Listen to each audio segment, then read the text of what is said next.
Kunstenaar Frans Ram wist net wat hij zegt, doet hij weer eens bij zijn beeld van de sliekwerker kwam, dat hij 30 jaar maken.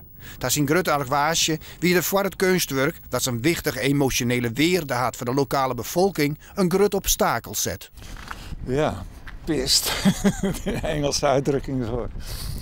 Maar inderdaad, ja, waarom hebben ze mij niets verteld? Waarom ben ik er buiten gehouden? Waarom flikken ze dit zomaar? Het hekwerk is een creatie van architect Gunnar Daan, die het monument betocht voor oud-debuteerde Anita Andriessen. 2 banken op een zeediek. Hij kreeg opdracht om krek met het hekwerk het parkeerplak wat op te schouwen, om zowel het monument als het beeld een beter plak te jaan. Ja, als je vanaf de dijk bezien ervaar je dat de slikwerker nu helemaal vrij staat. En dat wie je net zo?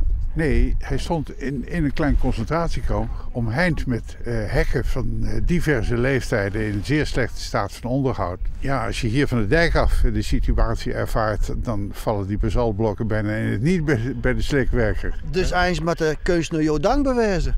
In zekere zin wel, ja.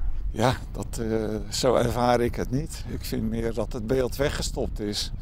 Het valt nog mee dat ze het gehandhaafd hebben. Maar zowel de kunstenaar als de architect binnen reed aan compromis. Het hekwerk 10 meter verderop naar het zuiden.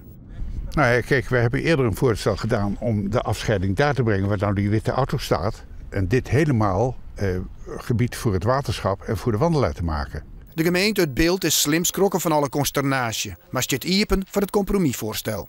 Als het alleen mogelijk is en het is uitvoerbaar en iedereen er dan weer gelukkiger mee dan dat ze er nou mee binnen met de situatie, ja, dan is er natuurlijk geen punt om dat eventueel te doen. Dit kan niet zo gehandhaafd blijven.